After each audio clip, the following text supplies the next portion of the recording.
The topic of today's webinar is rituximab pultuzumab. Let's talk about the mAb family and their role in DLBCL. Now I'm going to take a moment to introduce our speaker, Dr. Torka. Dr. Torka is a hematologist-oncologist who cares for patients with various kinds of lymphoma, as well as chronic lymphocytic leukemia. She thinks of herself as a clinician, researcher, and educator in that order, with her personal mantra being to treat every patient like family. No two patients are the same, so their treatment plans shouldn't be the same either. When Dr. Torka meets a new patient for the first time, she goes over their whole story in detail and analyzes every detail of the case to ensure that they come up with the best plan of care together.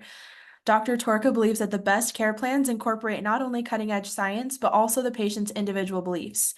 Hearing you have cancer is difficult. Dr. Torka's goal is to walk the complicated and often confusing road with patients and their families, doing everything she can to make the journey easier. I'm sure you can see why I'm excited to have her here and to talk to us today, especially about this topic. So with that, I'm going to go ahead and turn the presentation time over to her. Thank you so much, Mary. I'm so happy to be here, and thank you everyone who has joined. I'm going to talk about monoclonal antibodies in diffuse large B-cell lymphoma for about half an hour, and then I'm open to answering any questions. I've tried to address just what are monoclonal antibodies first, so you have context about why they are used in lymphoma, and not just in lymphoma, but in many other blood cancers and even in autoimmune conditions. So without further ado, let me share my presentation with you.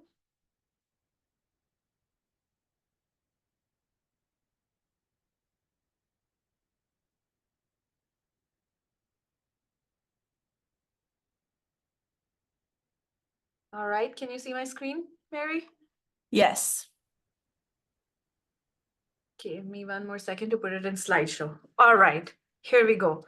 So I think the first question that patients ask me when they come in is, isn't lymphoma a blood cancer? So why do I have a mass or a tumor? So I'm going to just start by clarifying what is lymphoma. Lymphomas are cancers of the immune system. And so what is your immune system? Your immune system is everything that fights any kind of badness, but most importantly, infections for you. So it consists of not just the lymphatic system, which are your lymph nodes. The other parts of the lymphatic system are tonsils, adenoids, your spleen, but parts of your immune system are also your bone marrow. And every part of the body has lymphatic channels, be it your skin, be it your brain. So that's why there are many, many different kinds of lymphomas. Per the latest classification, there are about 90 different types of lymphomas, and even I, who sees only patients with lymphoma, hasn't seen all different kinds of lymphoma. Well, having said that, if you Google lymphoma, the first thing that will show up is Hodgkin lymphoma and non-Hodgkin lymphoma. So there are just two different types, and non-Hodgkin lymphoma is a bigger piece of the pie. As you can see, it's about 80% of all diagnosed lymphomas. And even in non-Hodgkin lymphoma, there are B-cell lymphomas and T-cell lymphomas. B-cell lymphomas are very common, and diffuse large B-cell lymphoma, the topic of our discussion, is the most common type of B-cell non-Hodgkin lymphoma. This is how diffuse large B-cell lymphoma looks like under the microscope. As I mentioned, it's the most common aggressive lymphoma. It's about 1/3 of all cases of non-Hodgkin lymphoma, and majority of the patients are older. The median age is 67, and about 1/3 of patients are over 75 years of age. Sometimes patients are diagnosed with a slow-growing indolent lymphoma first, which then transforms to diffuse large B-cell lymphoma. There's no real reason why most patients get it, but it is associated with immune deficiencies.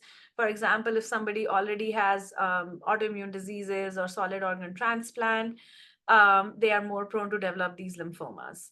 But there's a large biologic heterogeneity in diffuse large B-cell lymphoma. That is why we always recommend that you at least get an opinion from somebody who sees it on a daily basis to get your best plan. Good news is that the outcomes of our patients with diffuse large B-cell lymphoma have steadily improved over time. So this is data from the SEER database, which is a national database that has been tracking outcomes of patients of all cancers from 1975 onwards. And if you see up to, I would say, like late 1990s, there was a plateau in terms of outcome. And then since then, just before 2000, this outcomes have been getting better and better and better.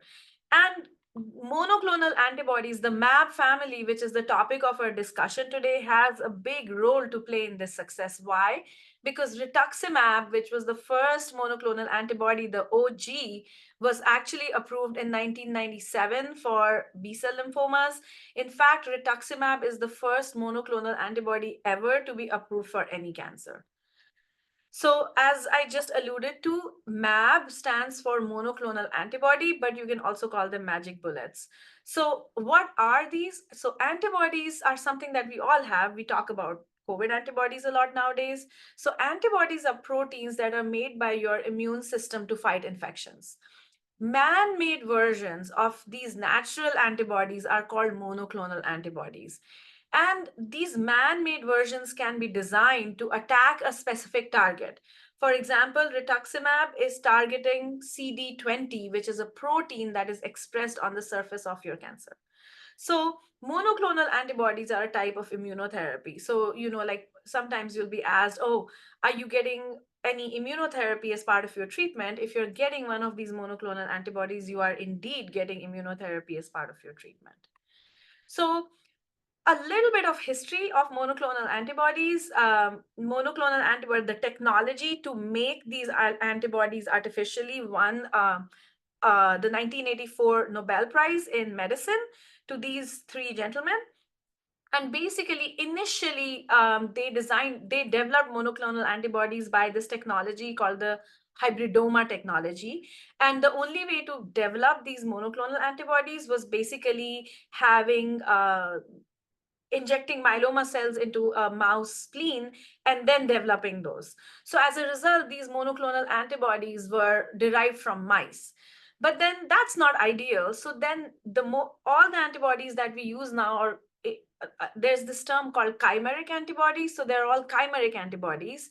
And this word chimera is derived from the ancient Greek word, which means fusion of different, making an organism out of different animals.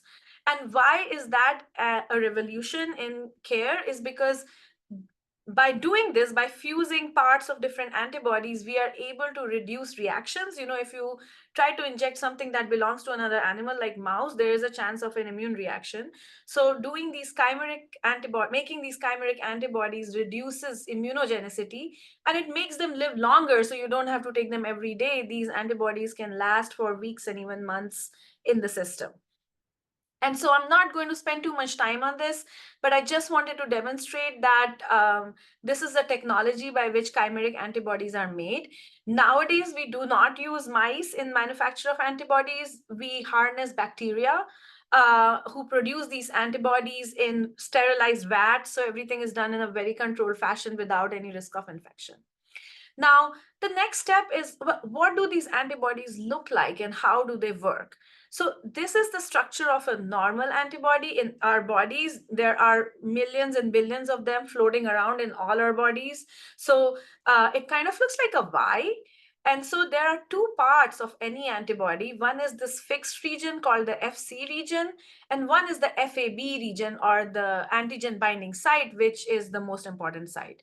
So when we talk about monoclonal antibodies, basically the magic happens here in the FAB region, where depending on how much of it belongs to a mouse and how much of it is human, you could have a mouse-derived antibody, which we don't use anymore, but then you could have a chimeric antibody, which is 70% human, 30% mouse, or you can have a humanized antibody, which is 90% human, 10% mouse, or a fully human antibody, which is 100% human. And sometimes, you must have wondered, if not, I wondered, how do you name these antibodies? How do you come up with these ridiculous names like rituximab, ofatumumab, obinutuzumab, polatuzumab? So the trick is basically MAB stands for monoclonal antibody. And then the prefix before that stands for whether it's chimeric, humanized, or human. And the prefix before that, like for example, the TU in rituximab stands for the fact that it's a tumor-directed monoclonal antibody. So enough of geeking out about monoclonal antibodies. Let's go to the actual topic for today, which is rituximab and polatuzumab. So these are all the monoclonal antibodies I've listed that are currently in 2024 approved for the treatment of diffuse large B-cell lymphoma. And I've categorized them according to the line of therapy.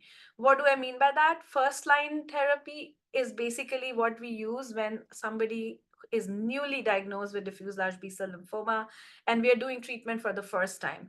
And in that setting, there are two monoclonal antibodies that are approved, rituximab and polatuzumab.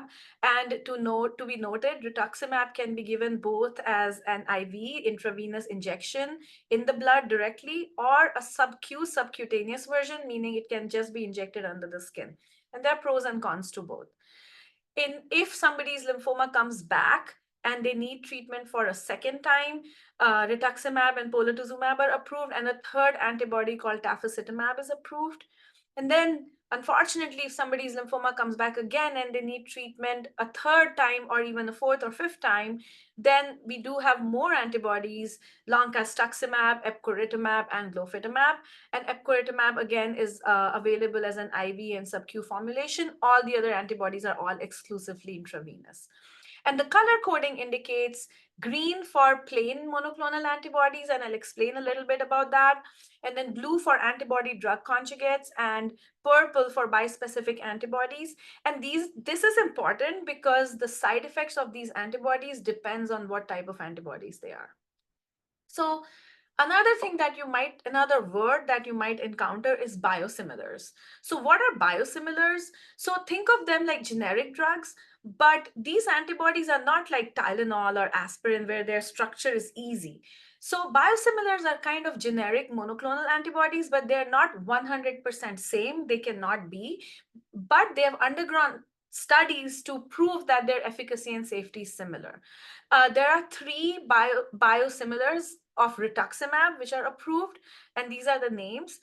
So your doctor might say, oh, you're going to get Rituxan, but then when you see your your bill, then you will see that, oh, maybe the name looks different, and it's because your insurance company advised us to use a biosimilar, because biosimilars are in general a little bit cheaper than the brand name Rituxan.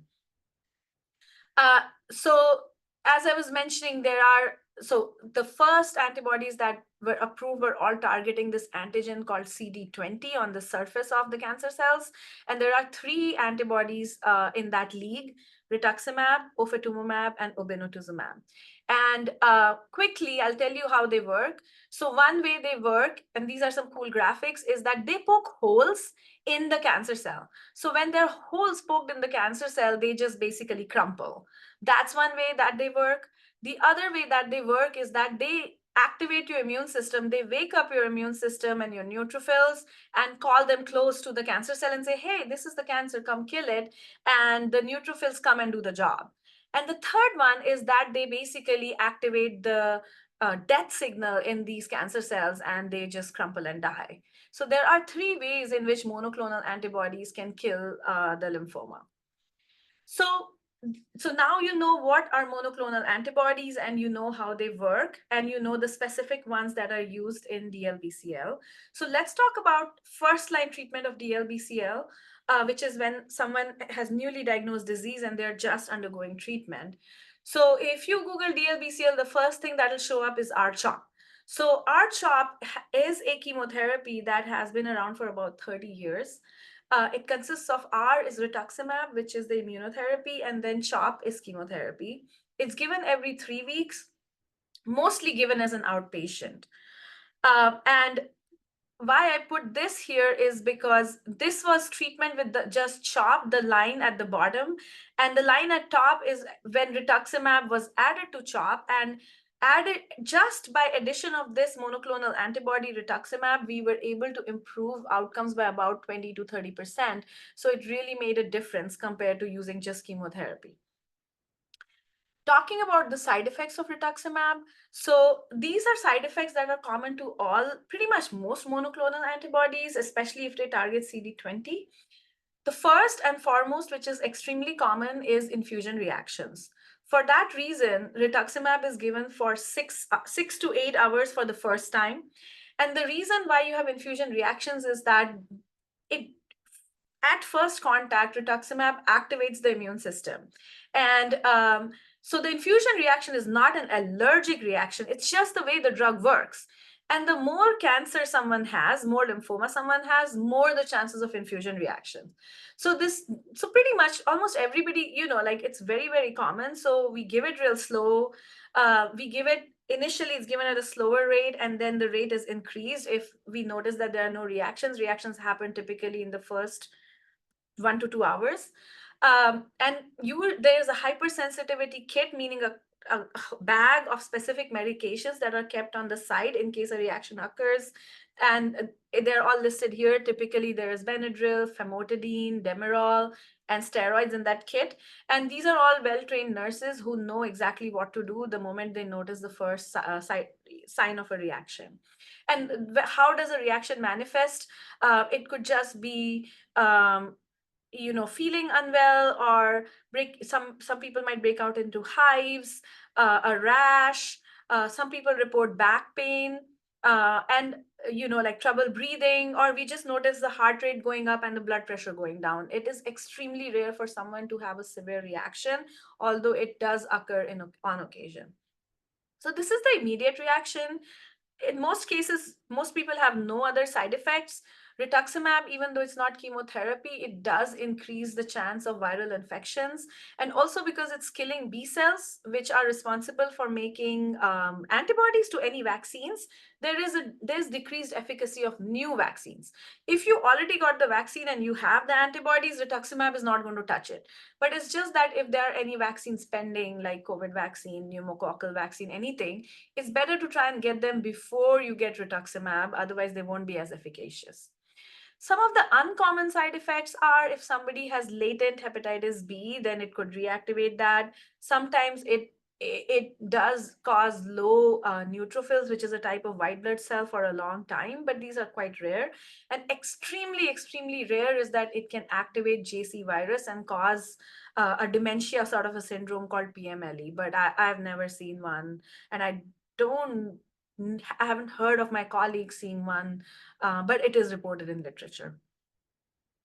So R-CHOP was the treatment for diffuse large B-cell lymphoma till 2023. There were several attempts to make it better, but we were not successful until the Polaric study was reported.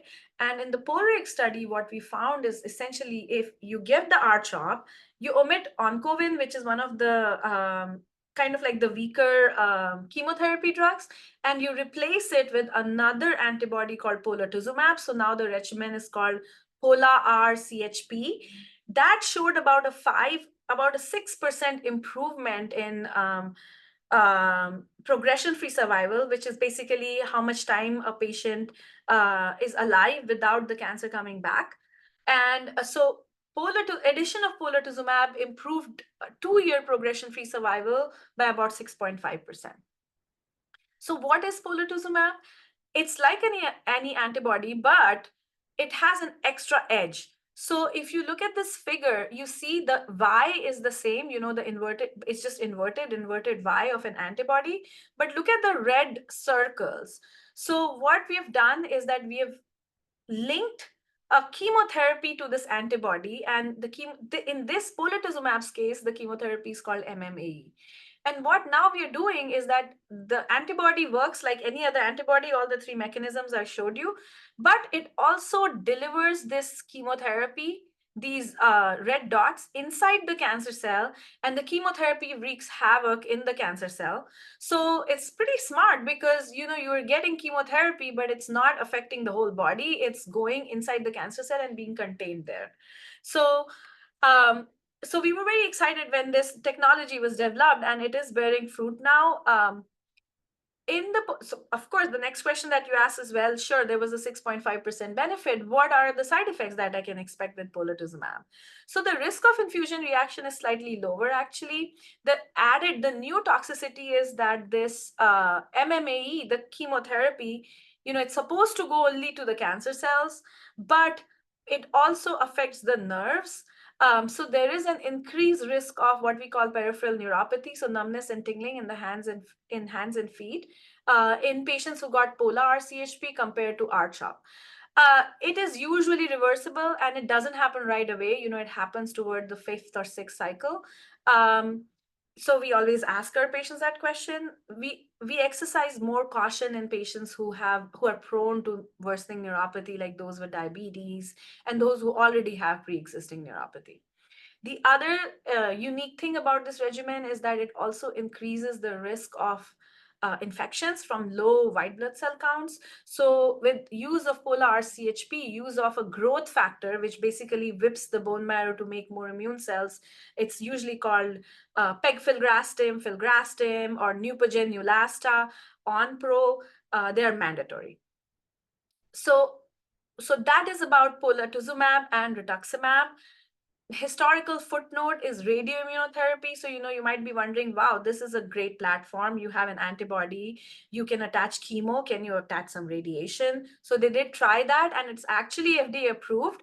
However, a lot of logistic challenges because of radioactivity and off-target risk of bone marrow damage. So it's not really being used in practice anymore.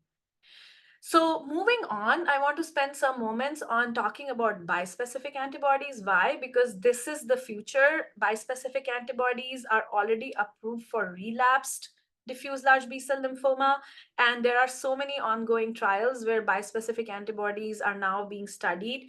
Like we talked about R-CHOP and Pola-R-CHP, they're being added to both these backbones to see if we can increase the survival rates even more in diffuse large B-cell lymphoma. So what are bispecific antibodies? As the name suggests, so this is the diagram. There's a green portion, let's say, and there's an orange portion. So they don't bind to just one antigen like CD20, they actually bind to two. And what they do is they bring the immune cells like neutrophils and the cancer cells together in close proximity, and kaboom, there is like the neutrophil recognizes the cancer cell and kills it right away. So bispecific antibodies are taking over. There are 3 bispecific antibodies that are currently approved. Mosunetuzumab was actually the first one that was approved just 1.5 years ago, but that was for follicular lymphoma, which is a low-grade lymphoma. And then last year, there were 2 bispecific antibodies. One was epcoritamab and one was glofitamab, and they're both approved for relapsed diffuse large B-cell lymphoma in patients who have had 2 prior lines of treatment. And why stop at bispecific? Now there are Frankenstein antibodies, so there is a tri-specific antibody. Question is, do we need that whole antibody, or can we just use one fragment of it? So all sorts of exciting technologies are coming forward. Of course, it's not all hunky-dory.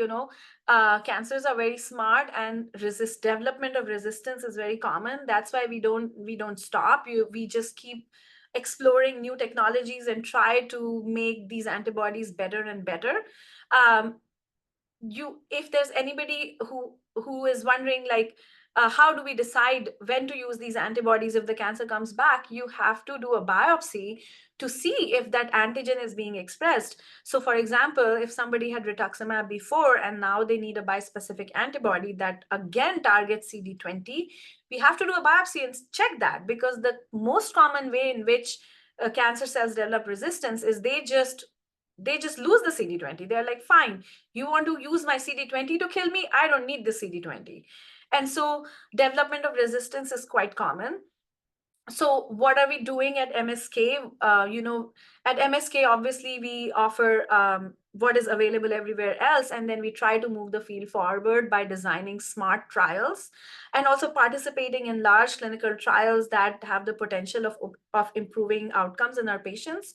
So one strategy that is being used is Like I mentioned, we are adding bispecific antibodies to R-CHOP or Pola-R-CHP in frontline to increase cure rates. So we have two ongoing trials. One is where we are adding epcoritamab to R-CHOP, and in the other one, we are adding glofitamab to Pola-R-CHP, and this trial is called SkyGlow.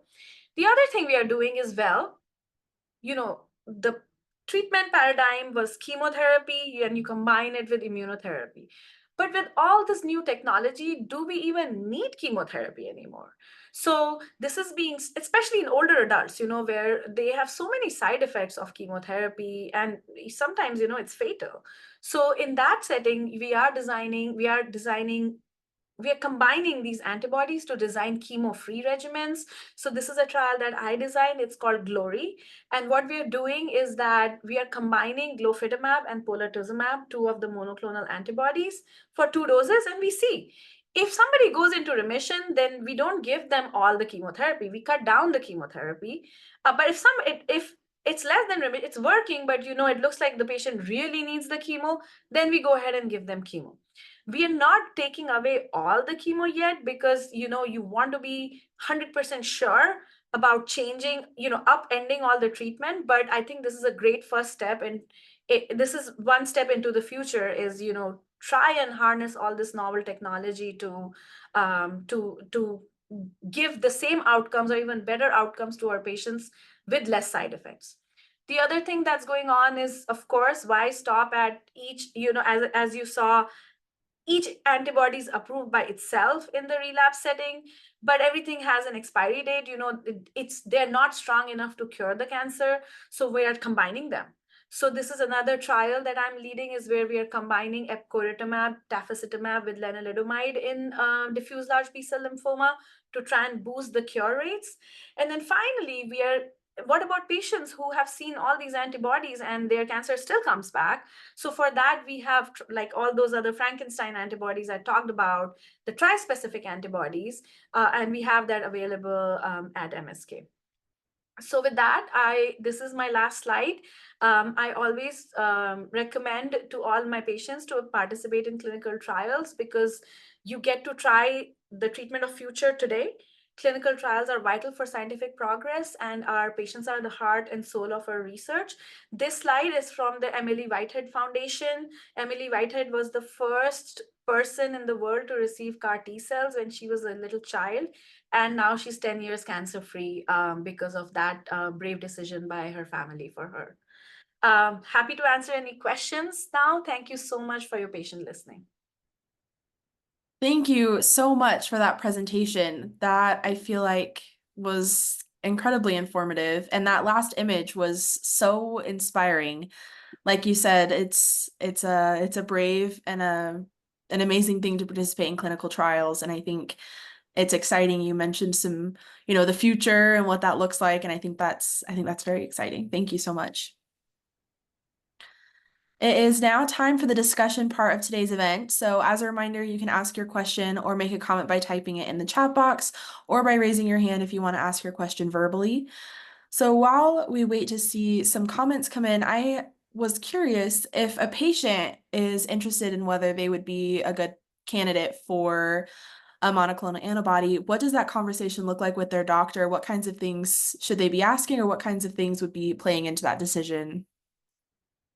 That's a great question, Mary. So as of 2024, every patient with diffuse large B-cell lymphoma needs to get a monoclonal antibody, and mostly we start with rituximab because it improves survival by 30%. And as I was alluding to, diffuse large B-cell lymphoma is not something that you can stop halfway. You either get cured or you don't, and then you have to keep going. So anything that we can do to boost the cure rates, the better. The question is just and that is where you need the expertise, is what are the risks, and then how do we deliver the monoclonal antibody safely despite the risk. So for example, I see a question here in the chat that somebody's mother received rituximab for stage 4 diffuse large B-cell lymphoma, and 15 minutes into the infusion she became very ill and had trouble breathing, and she had to go to the ICU, and then unfortunately she passed away. And that is pretty shocking. Why did that happen? So it's hard for me to tell, of course, but in so like I said, one of the risk factors for getting a bad infusion reaction is if you have a lot of cancer, and especially if someone is older, even a mild infusion reaction can be too much for their body to handle. So in that case, what we do is we start with pre-phase therapy. So what we do is we initially start patients with steroids, prednisone, and we give prednisone for about a week, and that already starts killing the cancer. And so you kind of go about killing the cancer in a controlled fashion rather than a big hammer, which could be overwhelming for someone. The other things we do is we start people on allopurinol, which is something that prevents gout. And if someone has a lot of lymphoma, we sometimes even do the first round of treatment in the hospital, so they can be under real close monitoring. And then the expertise of the nurses is extremely important. You need somebody who has done it a million times and knows exactly what to do. But to answer your original question, the standard of care is that everybody should get a monoclonal antibody at this point. Thank you. And thank you for addressing that question that was added there in the chat. I think, that's a tough situation. So thank you for answering that. Another question that came in said, for the tri-specific antibody study, is that only available at MSK, or are there other centers that are participating? That's a great question. There are many centers that are participating. So, all these new drugs nowadays are mostly developed by pharmaceutical companies, and then they approach many centers to see if that concept makes sense to us. And then it goes through a very rigorous process of evaluation by the lymphoma doctors, but then by the IRB, the Institutional Review Committee, which has patient representatives in the committee, and they look at the trial and they look at it from safety perspective, and they see, is it safe? Is it worthwhile for somebody to participate?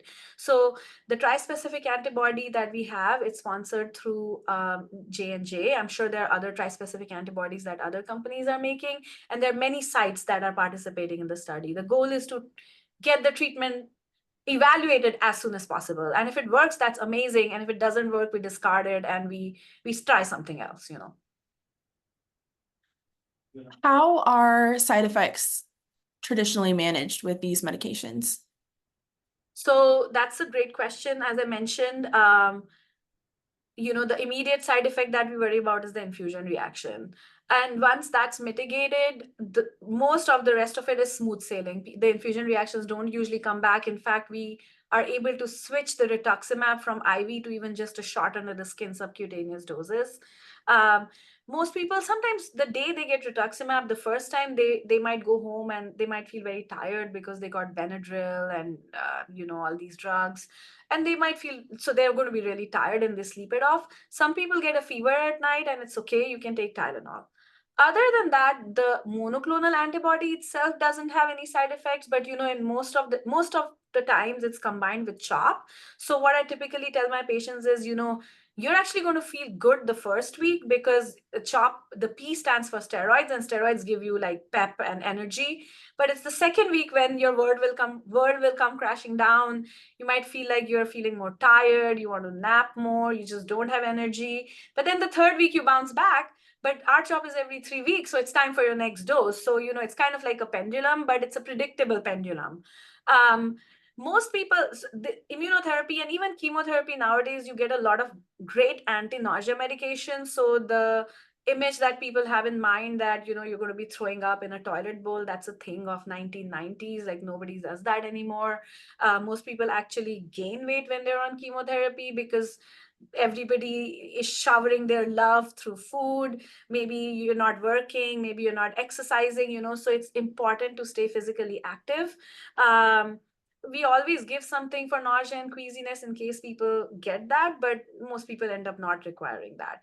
The biggest thing is the risk of infection. So we counsel people that if you get a fever above 100.3 or 100.4, not 103 or 104, 100.3 or 100.4, you call us right away and get to the nearest emergency room.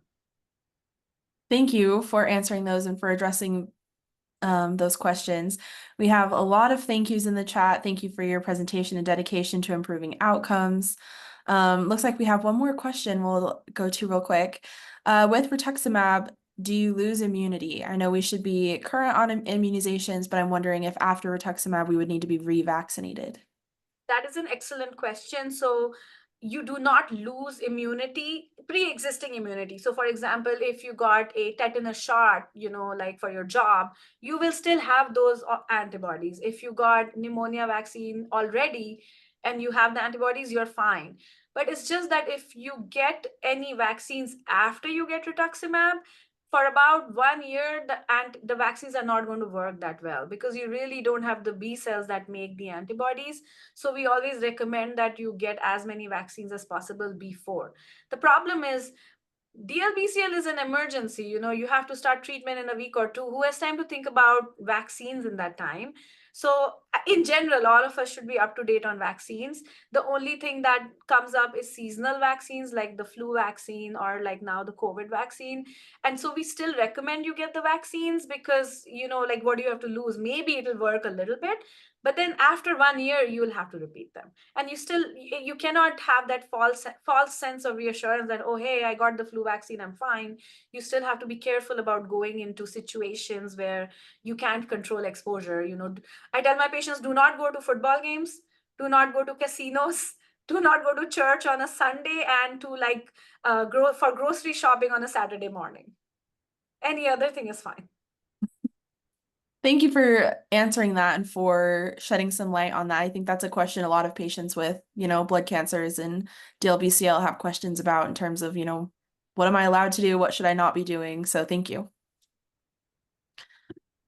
That is what we have for questions today. So thank you so much again for your presentation, for answering all of our questions, for taking the time to be here. We really appreciate that. Before we go, I'd like to mention one of our important programs at HealthTree called Cure Hub. So at HealthTree, we believe that educated patients and researchers create better and faster cures. HealthTree Cure Hub empowers patients with their knowledge needed to actively participate in their health journey while providing researchers with valuable insights from real-world experiences like all of yours. So we invite you to join the 12,000 and counting blood cancer patients who are currently impacting their outcomes while accelerating research by participating in Cure Hub. Cure Hub is a one-stop platform that provides patients with the ability to connect to surveys and studies submitted by DLBCL experts like your own doctors, securely connect your medical records to track your disease with one single user-friendly interface, and discover clinical trials that are personalized to you. You can anonymously connect to genetic twin matches, and last, you can gain access to a database of side effect solutions provided by other patients like you. You can enroll in the platform by visiting the link at the bottom of the slide. And here are our upcoming events. So on August 15th, we have a webinar called Hot Topics in Diffuse Large B-Cell Lymphoma.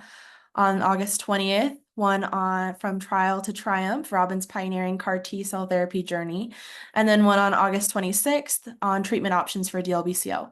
The link to sign up for those events is on the bottom of the screen and will be sent out in the follow-up email within 48 hours of the event's completion. Again, I want to thank our sponsors without whom things like this would not be possible. Those are Regeneron and BMS. And finally, just want to thank you all for helping us to build a strong community for our HealthTree DLBCL group. I hope you all have a great day.